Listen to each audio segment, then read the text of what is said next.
Bonjour Charles Decamp. Bonjour Philippe, bonjour à tous. Place à votre journal des médias. Le sommaire du jour. Une nouvelle chaîne TNT, Cache Investigation se réinvente, Valeurs Actuelles passe à l'attaque et 10% prépare sa suite. Mais on commence évidemment par les audiences. Qu'est-ce que les Français ont regardé hier soir à la télé? C'est France 2 qui est en tête avec un nouveau téléfilm de la collection Disparition inquiétante au compteur 4 300 000 téléspectateurs, soit 17,9% du public.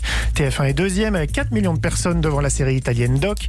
En part d'audience, ça donne 18,5% sur l'ensemble du public et un très joli 28% sur les femmes responsables des achats de moins de 50 ans. M6 ferme la marche de ce top 3 avec Recherche appartement ou maison, 2 800 000 personnes, 12,1% de part d'audience et 23% sur les FRDA. Et on notera aussi la contre-performance de France 3 hier, 8e chaîne de France, 800 000 téléspectateurs et 5,5% pour la dernière de pièces à conviction. Culture Média. Et on commence ce journal des médias avec une bonne nouvelle pour France Télévisions et pour la culture. Delphine Ernotte l'espérait, c'est fait. La chaîne éphémère Culture Box va avoir droit à une fréquence TNT. Oui, elle sera diffusée sur le canal 19, le canal qu'occupait François jusqu'à l'été dernier. Le CSA a donné hier une réponse favorable à la demande du groupe public qui veut mettre en avant la culture sur cette chaîne. France Télé avait insisté sur l'importance de cette fréquence TNT pour rendre Culture Box accessible au plus grand nombre. La fréquence a été attribuée à la chaîne pour 3 mois à l'issue d'un processus express pour un projet qui répond à un besoin urgent. C'est ce qu'a expliqué en exclusivité à Culture Média le président du CSA, Roch-Olivier Mestre. Il était interrogé par Louise Bernard. Que le service public offre cette opportunité de créer très rapidement une chaîne éphémère pour donner à tous les acteurs du monde culturel et en particulier au spectacle vivant une antenne est une très très belle initiative. Donc le CSA s'est organisé dans des délais extrêmement rapides et la mission prioritaire qu'on s'est donnée, c'est d'être au service des acteurs pour leur permettre de répondre au mieux aux attentes des Français durant cette période. Voilà, c'est notre responsabilité d'autorité indépendante, c'est notre mission de service public, c'est servir et être utile. Culture Box sera lancée lundi prochain à 20h30. La chaîne diffusera quotidiennement des concerts, pièces de théâtre et spectacles en tout genre. Alors le CSA avait lancé une consultation publique pour attribuer ce fameux canal 19. Est-ce que l'arrivée de Culture Box change la donne? Non, le lancement de la chaîne n'aura pas d'incidence sur le processus qui concerne aussi le canal 14. Il est actuellement occupé par France 4, mais il devrait être libéré cet été, une fois que la chaîne aura cessé d'émettre. Roch-Olivier Mestre. Le choix qu'on fait ne préjuge pas des décisions que le Conseil supérieur de l'audiovisuel seront amenés à prendre cette année sur la numérotation de la plateforme TNT. Là, c'est une chaîne éphémère qui est prévue pour une durée de 3 mois. Et on verra ensuite ce qu'on fera sur la numérotation de la plateforme TNT. Et cette numérotation pourrait être moins chamboulée que prévu. Une mission lancée par la Commission des affaires culturelles de l'Assemblée nationale s'est prononcée contre la fermeture de France 4, selon Le Monde. Elle avance 2 arguments. L'importance de disposer d'une offre publique à destination du jeune public et les économies plus faibles que prévues qui seraient réalisées par la fermeture de France 4. 10 millions d'euros seulement. On reste dans le service public. Je trouvais plus l'adjectif, pas l'adjectif. Je trouve plus mes mots ce matin. C'est une première. Le prochain numéro de Cache Investigation sera diffusé jeudi prochain sur France 2 et il sera disponible dès ce soir sur le site France.tv. Oui, le magazine d'investigation veut jouer à fond la carte de l'interactivité. En mettant en ligne l'émission dès aujourd'hui, les internautes vont pouvoir poser toutes leurs questions aux journalistes de Cache Investigation qui y répondront la semaine prochaine en plateau.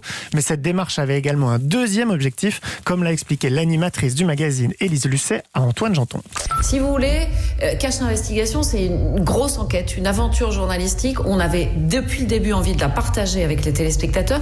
Mais là, c'est plus qu'un partage, c'est une proximité réelle où ils posent des questions, on leur répond. Et je pense qu'aujourd'hui, dans le climat de défiance qu'il y a par rapport au journalisme en général, cette transparence-là, elle est très importante. Cette co-construction d'une émission avec les téléspectateurs, c'est très important. Pour le premier numéro de sa nouvelle formule Cache Investigation s'intéresse aux frais bancaires. Je récapitule donc, il sera mis en ligne ce soir à 21h sur le site et l'application France.tv et diffusé jeudi prochain à 21h sur France 2. Une initiative numérique inédite pour lutter contre la désinformation, c'est l'alliance de 10 médias de service public en Europe. Cela se passe dans le cadre de l'UER, l'Union Européenne de Radio-Télévision. Oui, parmi ces médias, France Télévisions, la RTBF en Belgique ou encore la RAI en Italie, ces 10 médias publics vont partager entre eux leur contenu, qu'il s'agisse d'articles ou de vidéos. Ces contenus seront traduits automatiquement en plusieurs langues et chaque média aura la possibilité de mettre en avant les sujets les plus adaptés à ses lecteurs. Les sociétés des journalistes de 35 médias, dont Europe 1, demandent à l'État d'intervenir auprès des préfectures du Nord et du Pas-de-Calais. Oui, elles souhaitent tout simplement que les journalistes puissent faire leur travail. Dans un communiqué commun, ces organisations reprochent aux deux préfectures d'empêcher les médias de couvrir les évacuations de camps de migrants dans ces deux régions. Deux journalistes avaient déposé un recours devant le tribunal administratif de Lille début janvier, mais ce dernier a été rejeté. Dans le communiqué, ils annoncent leur intention de faire appel devant le Conseil d'État. Valeurs Actuelles porte plainte contre le CDJM, le Conseil de déontologie journalistique et de médiation. Le magazine accuse le Conseil de porter atteinte à la présomption d'innocence de son directeur de la publication. Il lui réclame des dommages et intérêts. De son côté, le Conseil affirme que cette procédure a pour but de le faire taire. Alors pour comprendre cette affaire, il faut revenir à la parution cet été d'un article de Valeurs Actuelles qui a fait beaucoup de bruit.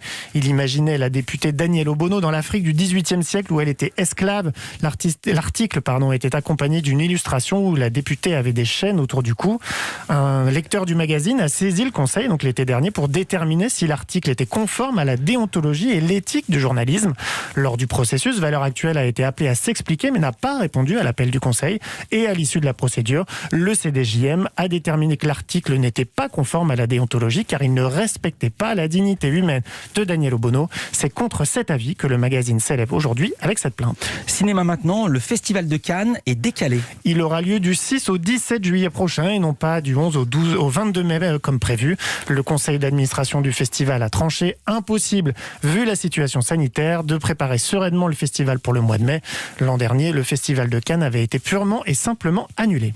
Bonne nouvelle pour les fans de 10%, il y aura finalement bien une saison 5. C'est le producteur Dominique Besnéard qui l'a annoncé hier au magazine belge Télépro, mais les scénaristes plancheront d'abord sur un téléfilm unitaire dont l'action pourrait se dérouler à New York. C'est ce qu'avait expliqué Dominique Besnéard le mois dernier déjà à Eva Rock dans le podcast Série-Land. Ils se mettront ensuite au travail sur cette 5e saison. Et on termine ce journal avec une autre bonne nouvelle. Pour Netflix cette fois, sa série Bridgerton est le plus gros succès de son histoire. 82 millions de foyers ont regardé au moins 2 minutes de la série pour ses 4 premières semaines de disponibilité. C'est comme ça que le géant du streaming mesure son audience depuis fin 2019. 82 millions, c'est 19 millions de plus que les prévisions que Netflix avait publiées au début du mois de janvier. La plateforme s'était montrée trop prudente.